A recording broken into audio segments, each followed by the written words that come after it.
precisamos muito de orar. Como preguei na sexta-feira, Jesus é nosso modelo de oração.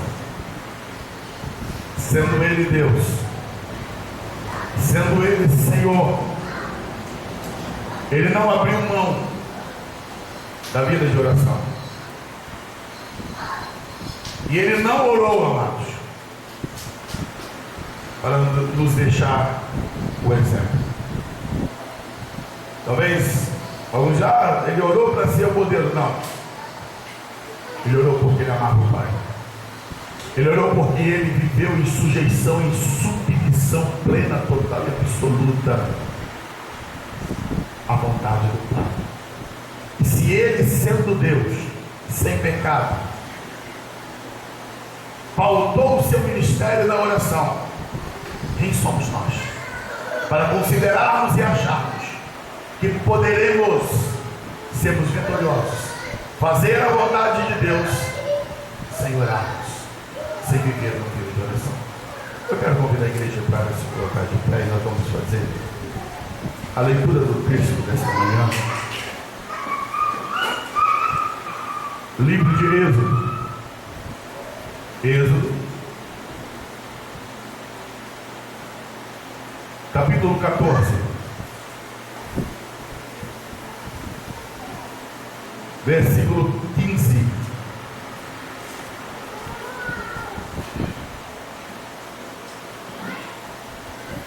Êxodo, capítulo 14, versículo 15 diz assim: Então disse o Senhor a Moisés: Por que clamas a mim?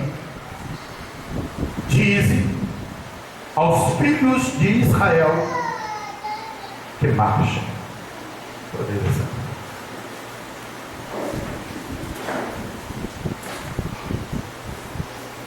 Nós temos diante de nós toda uma trajetória de um ano para percorrermos. E em meio a isso temos desafios. Em meio a isso temos N situações que precisamos vencer. Esse texto bíblico que escolhi nesta manhã para estarmos refletindo, retrata um dos momentos mais especiais da nação de Israel. A postura de Israel, a postura de Moisés, como eles se comportaram diante deste momento, ensina-nos qual deve ser o nosso comportamento na trajetória que nós temos diante de nós. Israel ficou durante 400 anos escravizados ali no Egito. Estavam eles tolhidos da liberdade, viveram debaixo do jugo de Faraó. Deus tinha feito uma promessa de arrancá-los com mão forte. Choraram, lamentaram. Era impossível a eles sacudir o jugo. Porém Deus interveio de maneira milagrosa, poderosa, enviou as pragas, arrancou o seu povo do Egito, saíram de lá triunfantemente. Mas hoje eu quero falar exatamente esse pós-saída do Egito. Eles já eram um povo livre, que tinham sacudido o jugo, já não estavam mais debaixo do poderio de Faraó. Esse viver da liberdade fora da escravidão do Egito exigia um comportamento de submissão plena, total e absoluta ao Senhor. Eu queria te pedir para você, com a tua Bíblia aberta, lê-se para nós Êxodo capítulo 14, os versículos 2 e 3. Quem achou pode ler.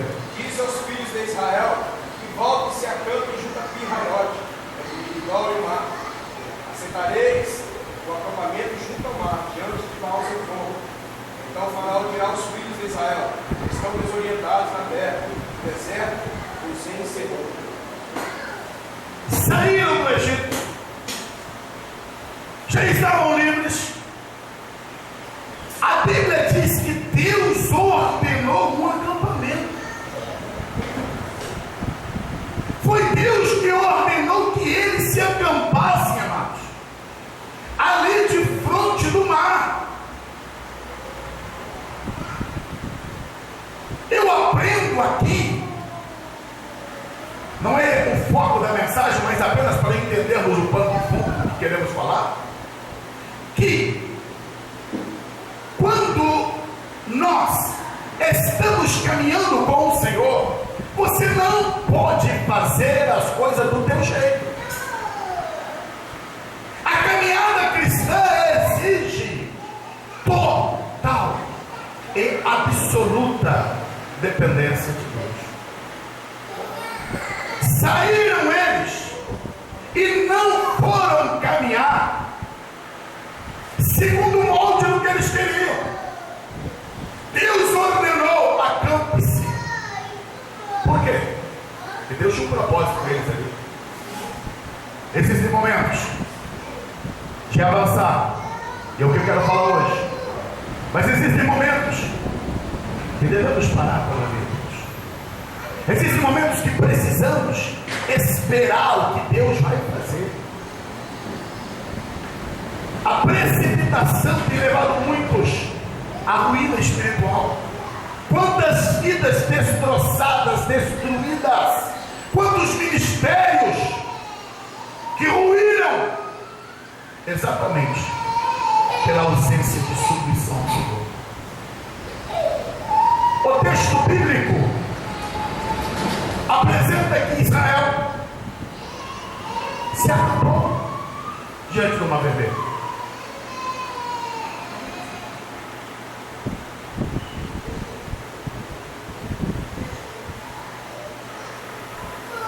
Acamparam-se.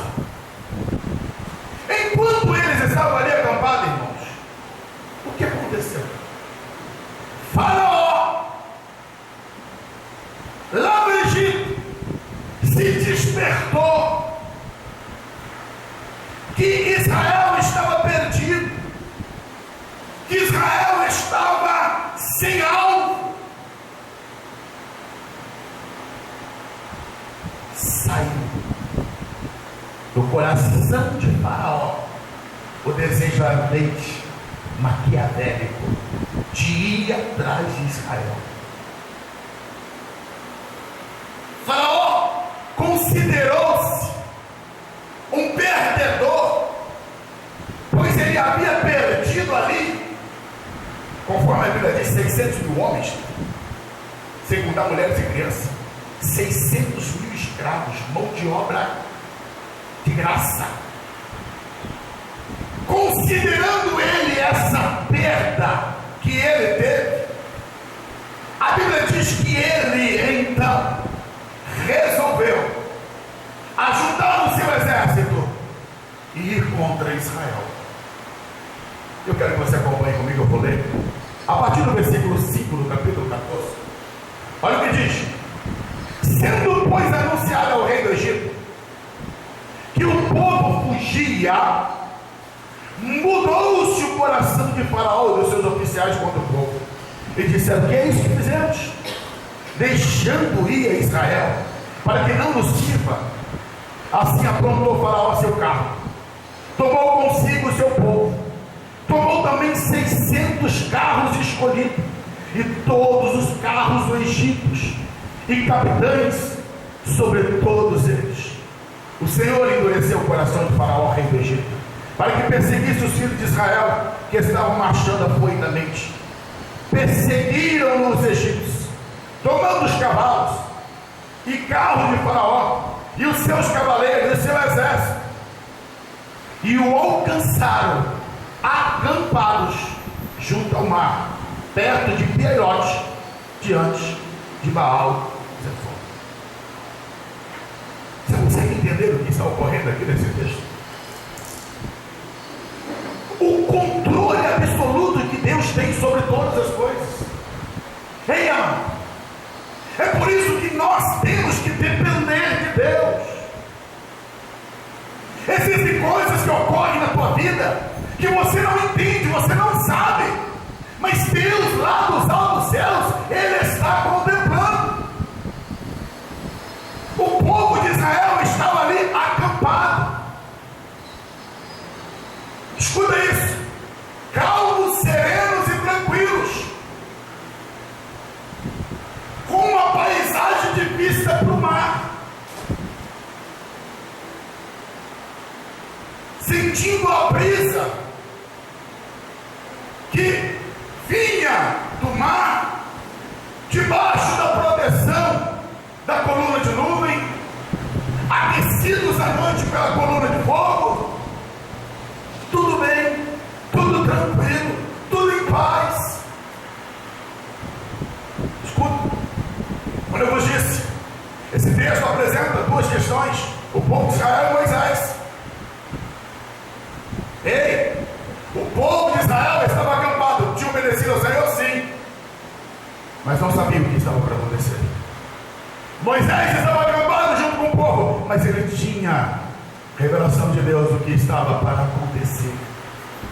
Ele estava debaixo de um discernimento. Deus havia falado com ele, Deus havia revelado a Moisés as coisas que estavam para acontecer. Enquanto o povo estava acampado, escuta isso, enquanto o povo estava acampado lá no Egito, Faraó toma os seus carros, seus cavaleiros, toma a sua tropa de exército e levanta com ímpeto, com fúria, com ódio, para vir contra a nação de Israel. Igreja, enquanto nós estamos aqui reunidos, acampados diante do Senhor, há todo um levante do inferno contra a tua vida, contra a tua casa, contra o teu emprego, contra a tua vida, contra os seus sentimentos. Há uma fúria muito grande no inferno que é arquiteta, Satanás com seus demônios, para vir de grande ímpeto contra a tua casa, contra teus filhos, contra o núcleo da tua família.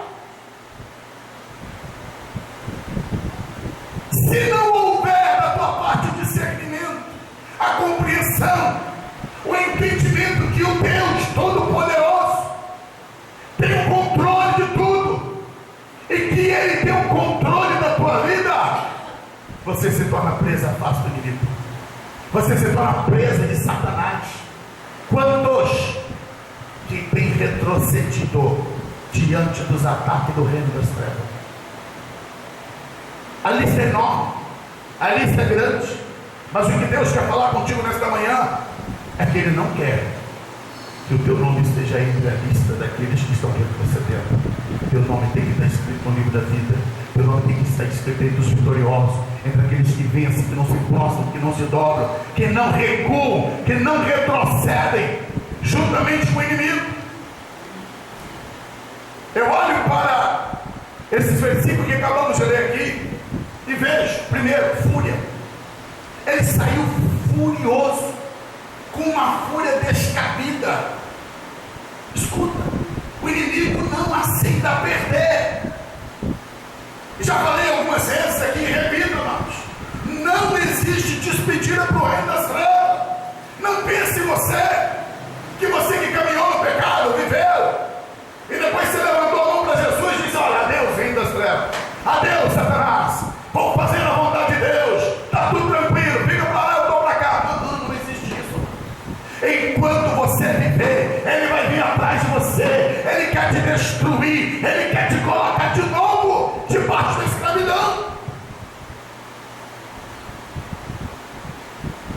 incansavelmente. Satanás, ele fica no encalço daqueles que abandonaram o Egito, para fazê-los retroceder. Porque que muitas das vezes você tem notícia: olha, fulano aceitou Jesus, está caminhando na igreja, e quando você acha que ele está firme, daqui a pouco você tem a notícia: fulano está assim, está assado, tá. Por que retrocedeu? Porque o inimigo conseguiu levá-lo cativo de volta para o Egito. O inimigo conseguiu prendê-lo novamente e colocá-lo debaixo das garras dele.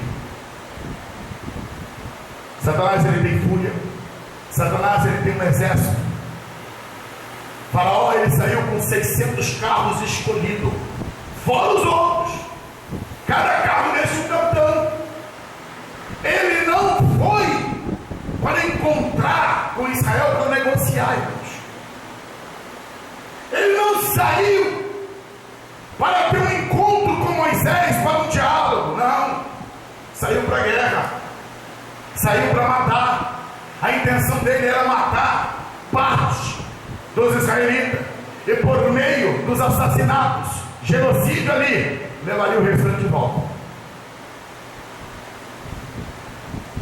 Escuta uma coisa: o inimigo não faz acordo com você onde você ganha parte desse acordo.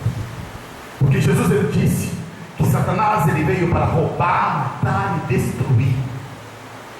Quando ele investe contra nós, amados, ainda que aparentemente não tenha um ar de destruição,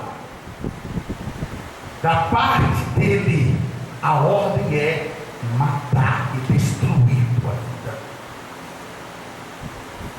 Faraó, com todo esse exército, chegou para intimidar.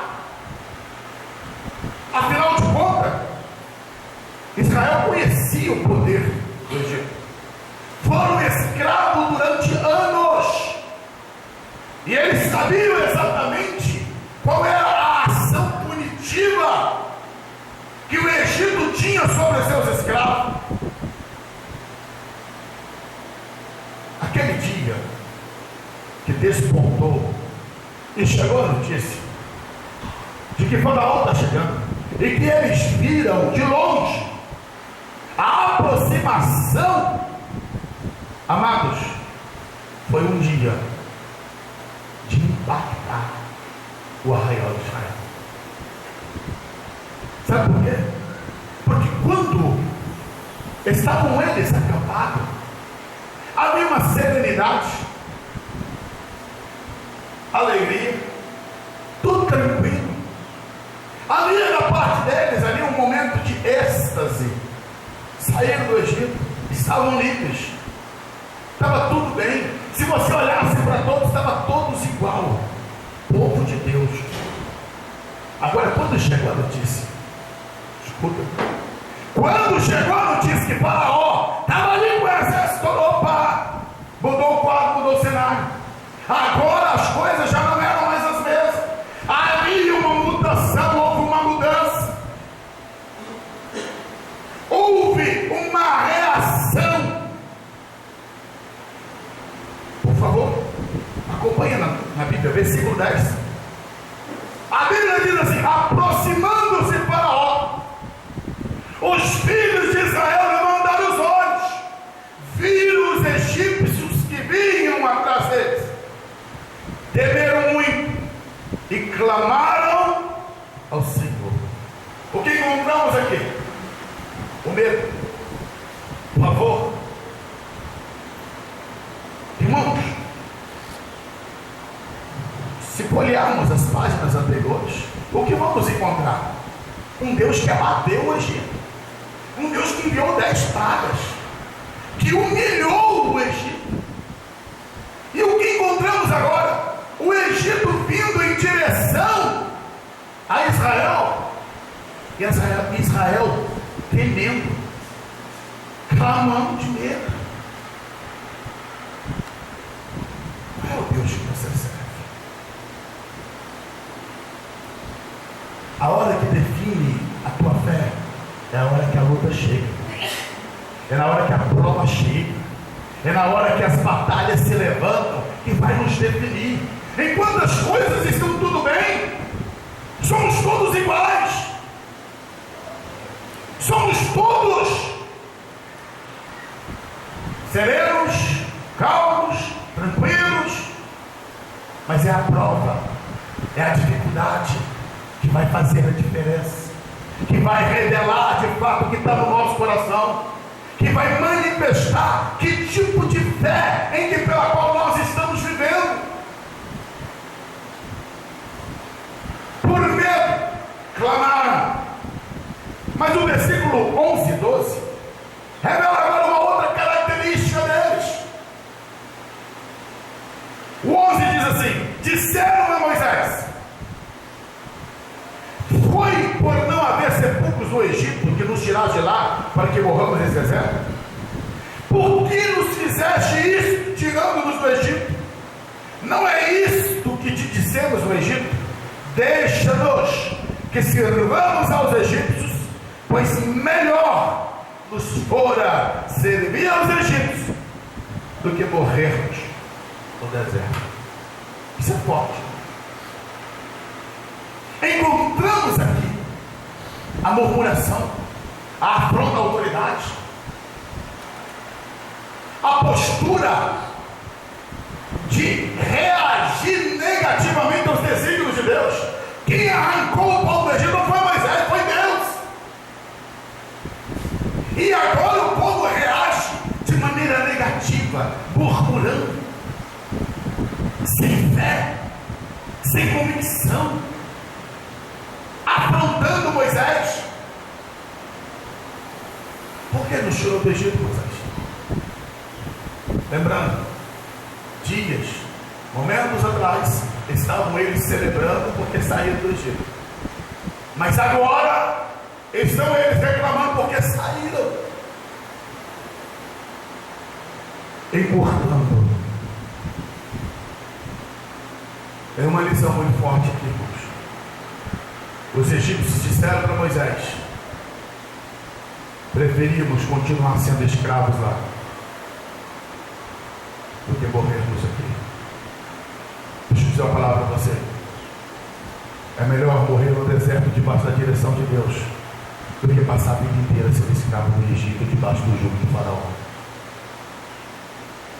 É melhor você caminhar no meio da dificuldade, do calor causticante do deserto, enfrentar todos os intempéries que o deserto ele reserva para você, do que você ficar sendo subjugado pelo domínio do Egito.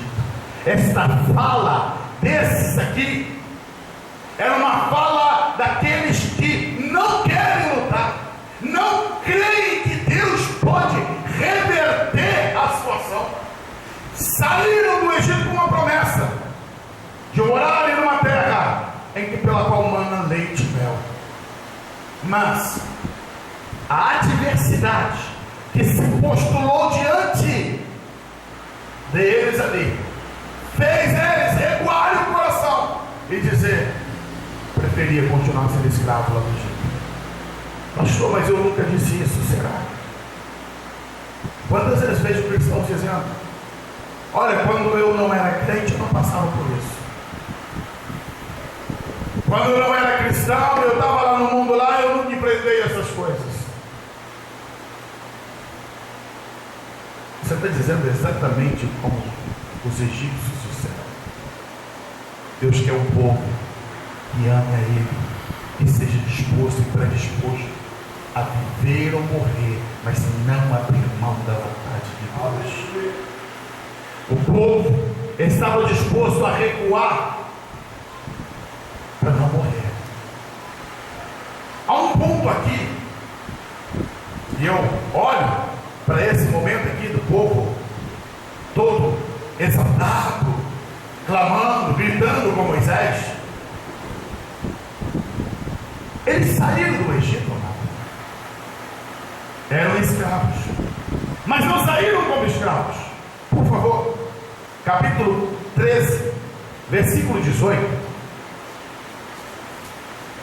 diz da seguinte maneira: assim Deus fez o povo rodear pelo caminho do deserto perto do Mar Vermelho.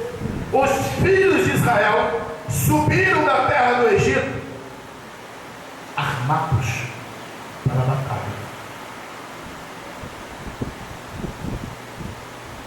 Saíram da escravidão, mas não para continuar escravos, armados para a batalha.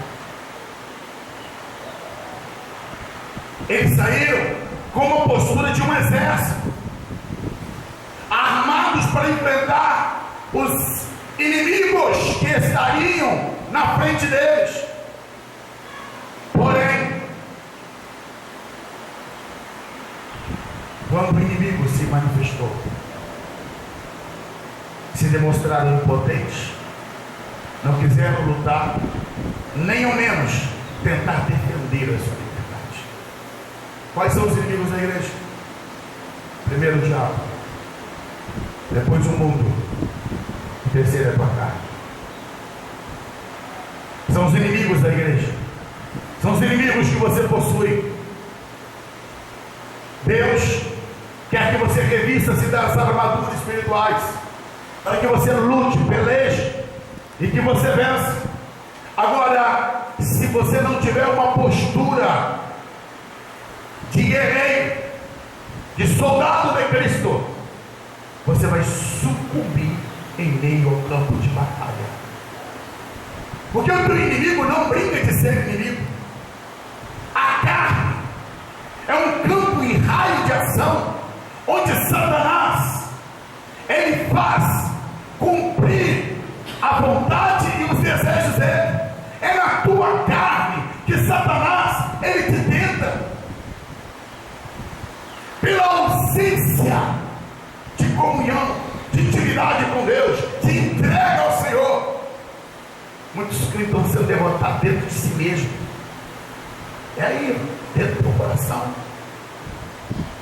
Jesus disse que é do interior do coração dos homens que procede os maus pensamentos, a prostituição, a lascívia, todas essas coisas que nascem aqui dentro. Temos um inimigo que é Satanás, sim, mas tem um inimigo que está dentro de você, que é a sua carne, que precisa ser colocada na cruz, que precisa ser subjugado.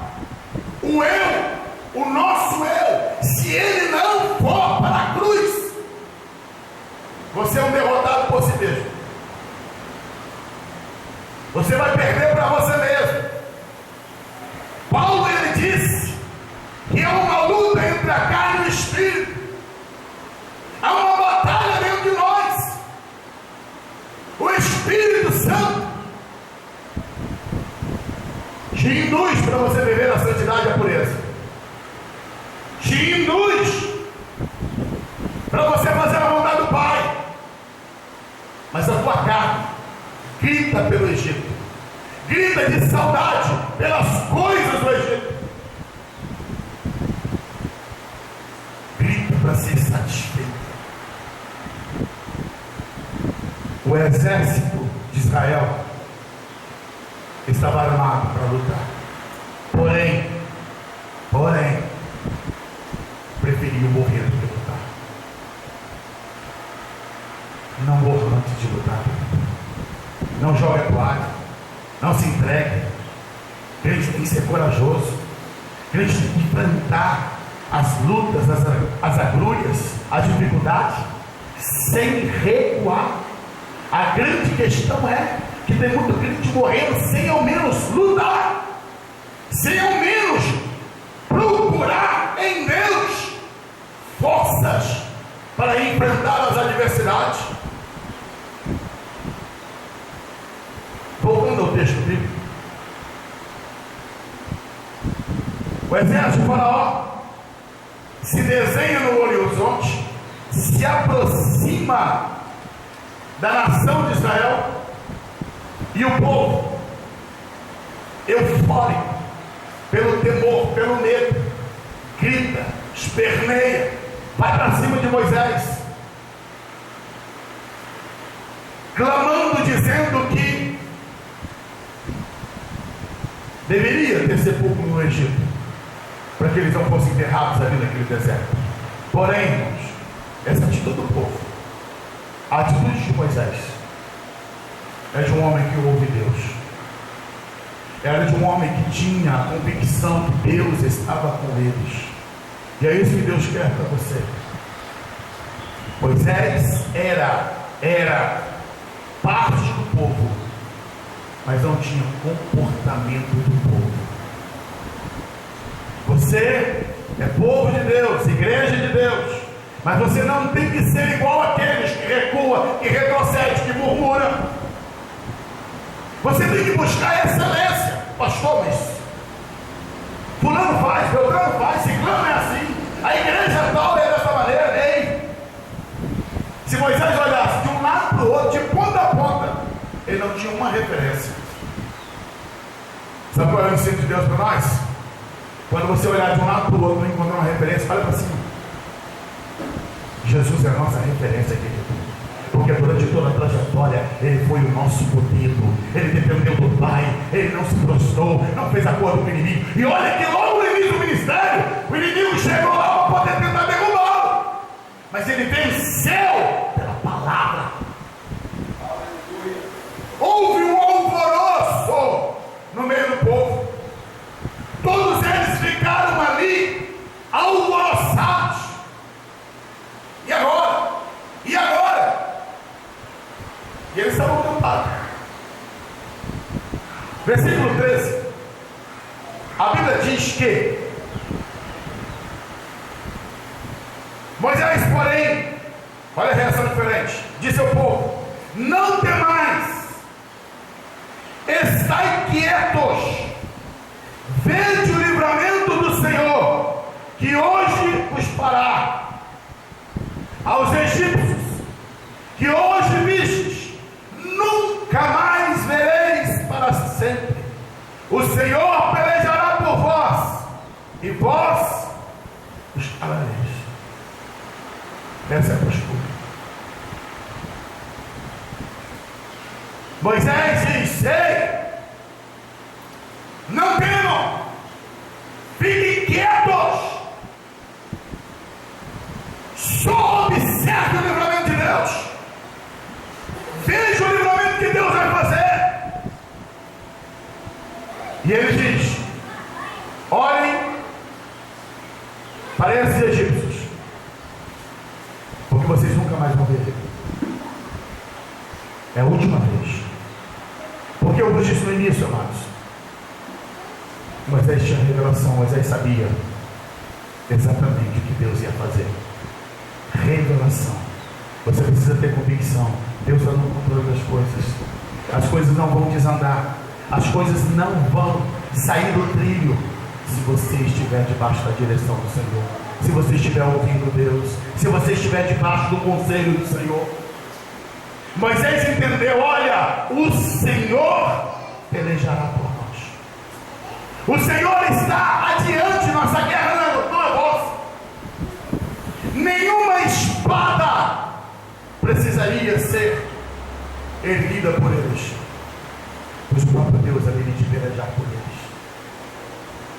Todo aquele exército intimidador, potente, poderoso, furioso, todo ele foi destruído nas águas do mar. Entende isso? As águas do mar destruíram, derrotaram. Não foi um exército, não foi um anjo que desceu do céu. Deus tem os seus meios e estratégia de paralisar o poder do inimigo quando nós estamos em submissão ao Senhor. Só precisamos descansar, crer que Deus está na nossa frente. Quero terminar, queridos, esta palavra relendo o versículo que iniciamos. O Senhor disse a Moisés: porque clamas a mim, diz aos filhos de Israel que marchem. Essa é a ordem de Deus, a ordem do Senhor para nós. Estamos enfrentando batalhas, lutas, marche. Tem um mar diante de nós, marche. Tem um exército contra a nossa vida, marche. Como disse no início, o Senhor nos colocou em acampamento, mas agora não é a hora de acampar, agora era a hora de levantar, era a hora de avançar. O momento da igreja é momento de avançar, não é momento de se acampar. O momento da igreja é ir rumo à terra prometida que está diante de nós. Há uma nação celestial, há uma pátria eterna que está preparada para a igreja. Porém há um adversário que quer te levar de volta para o Egito, te escravizar, te manter numa vida de pecado, de podridão, que quer te trazer de volta toda a escravidão egípcia. Moisés creu, confiou, descansou na palavra de Deus, fez a parte dele. Deus agiu, Deus puniu o Egito, Deus derrotou o exército inimigo. Qual é a sua postura em 2017? O segredo de Moisés foi ouvir Deus, foi estar em plena comunhão com o Senhor. Não era a dimensão de quão armado Israel estava, não era a dimensão do poder do Egito que definiu aquilo, não, amados. Quem definiu foi Deus, foi o Senhor. O que vai definir a tua vitória nesse ano, o que vai definir o seu êxito nesse ano, não é a quantidade de luta, de prova, ou de coisas que estão diante de você, não. O que vai definir, amado, é a tua comunhão com Deus, é o quanto você vai estar ouvindo de Deus, é o quanto você estará em comunhão com o Senhor, dependendo dEle. Deus nunca abandona os seus. Aquele momento ali era um momento caótico do ponto de vista humano, se haveria um grande massacre, o povo aflito. Eu posso dizer assim: Deus lá do céu tranquilo, porque Deus já estava vendo o que ia acontecer. Algumas horas depois, todos aqueles inimigos ameaçadores estariam mortos. Mas, na visão do povo, aqueles inimigos eram amedrontadores, era um grande risco que eles corriam. Sabe por que ficamos tão aflitos, angustiados, remoendo em meio aos nossos problemas? E às vezes questionamos: Deus, o Senhor não está fazendo nada, o Senhor não está agindo. É porque Deus está vendo lá na frente o que Ele vai fazer. Ele quer abrir os nossos olhos para que nós possamos olhar com a visão dEle. Quando nós olhamos com a visão de Deus, amados, a nossa postura é diferente. Porque Deus enxerga hoje, mas Ele enxerga amanhã. Ele enxerga aquilo que vai acontecer na semana que vem, nos próximos meses. Eu queria que você fechasse os seus olhos agora. Quais são os exércitos que estão se levantando diante de você? O que está te afligindo? Quais são os medos e temores em que pela qual teu coração está sacudindo? Hoje Deus quer acalmar o teu coração e dizer: o Senhor peleja por ti, peleja pela tua família, peleja pela tua casa, peleja pela igreja. Você verá o livramento de Deus na tua vida. Você verá o que Deus vai fazer.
diante das ameaças do reino das trevas.